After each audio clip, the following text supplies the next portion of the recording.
তো বন্ধুরা, আজ আমি তোমাদের বলবো মেঘালয়ের সবচেয়ে সুন্দর ডাউকি নদী সম্পর্কে। কখন যাবে, কি অ্যাক্টিভিটি করতে পারবে, ক্যাম্পিং করতে পারবে কিনা, বোটিং চার্জ কত, তোমরা গেলে কতটা সুন্দরভাবে এই নদীকে উপলব্ধি করতে পারবে, শিলং থেকে ডিস্টেন্স কত, সব কিছু। তাই আমি আজকের ব্লগে শুধুমাত্র ডাউকি নদী কভার করব। ফার্স্টেই বলবো, আমরা বেরিয়ে পড়েছিলাম ডাউকি নদীর উদ্দেশ্যে মেঘালয় ঘুরতে যাওয়ার থার্ড দিনে। শিলং থেকে ডাউকির ডিস্টেন্স অ্যাপ্রক্স 103 কিলোমিটারের কাছাকাছি। এরপর আসি কোথায় থাকবেন। তোমরা ডাউকি নিয়ারবাই থাকতে চাইলে মাউলিনং গ্রামের নাম নিশ্চয়ই শুনেছ। ওখানে অনেক রিসর্ট আছে, ওখানে বুক করতে পারো, বাট একটু কস্টলি, তাই আমরা শিলংয়েই ছিলাম। এরপর বলি স্বচ্ছতা কাকে বলে। তারই উদাহরণস্বরূপ মেঘালয়ের এই নদী। মেঘালয়ের পশ্চিম জয়ন্তী পাহাড়ের কোলে অবস্থিত শহর ডাউকি। সেখানেই রয়েছে ভারতের স্বচ্ছ নদী, নাম ডাউকি। সবুজ স্বচ্ছ জল, যেখানে ধরাতে মেঘেদের প্রতিচ্ছবি, এমনই একটি জায়গা হলো ডাউকি নদী। যদিও নদীর নাম উঙ্গট, তবুও পর্যটকদের কাছে এটি ডাউকি নামেই পরিচিত।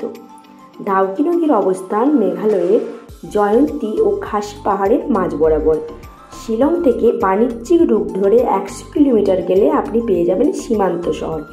এই নদীতে নৌকা দেখে আপনার দূর থেকে মনে হতেই পারে যেন হাওয়ায় ভাসছে। নৌকার নিচে যে জলের আস্তরণ রয়েছে তা সহজে চোখে পড়ে না, বিশেষত আপনি প্রথমবার ছবিতে দেখলে বুঝতে পারবে না। কাঁচের মতো স্বচ্ছ জল।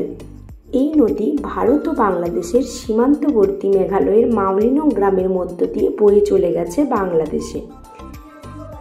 তোমরা ওখানে নৌকাও চালাতে পারো। যখন নৌকা চালাবে তখন নৌকা চালাতে চালাতে স্বচ্ছ জলের মধ্য দিয়ে নদীর তল দেখতে পাবে। নদীর মধ্য দিয়ে গেছে একটা সুন্দর হ্যাঙ্গিং ব্রিজ। তোমরা সৌন্দর্য সম্পর্কে এরপর তো জানলে। এরপর আমি বলবো কখন যাবে। ভালো টাইম হলো অক্টোবর, নভেম্বর, মার্চ, ফেব্রুয়ারি, যখন বৃষ্টি কম হয়। রেনি সিজন হলে জল অনেক সময় ঘোলাটে থাকে। ওখানে boat ride up to 4 person তারা 800 টাকা চার্জ করে, আর আপ টু বর্ডার নিয়ে যায়। ওরা 1 ঘন্টা ধরে পুরো রিভার ঘোরায়। তোমরা রেনি সিজন ছাড়া ওখানে ক্যাম্পিংও করতে পারো। ওখানে ক্যাম্পিংয়ের মজা অন্যরকম, তবে একটু মশা লাগে, মশার কামড় একটু খেতে হবে।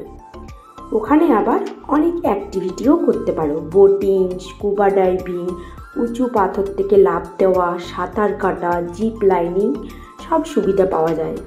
পরিবেশ এতই শীতল আনন্দদায়ক যে সারাদিন যে কেউ বোটিং করে কাটাতে পারে। বোট তোমাদেরকে বর্ডার পয়েন্টের কাছে নিয়ে যাবে, যেখানে নেমে তোমরা বেশ কিছু সময় কাটাতে পারো। সব মিলিয়ে খুবই ভালো এক্সপিরিয়েন্স হয়েছিল আমাদের। ডাউকি নদীর সৌন্দর্য উপলব্ধি করতে চাইলে না গেলে তার সৌন্দর্য ভাষায় বোঝানো যাবে না। আজ আসি বন্ধুরা, আর ভালো লাগলে চ্যানেলটা লাইক, শেয়ার, সাবস্ক্রাইব করে দিও। Bye bye.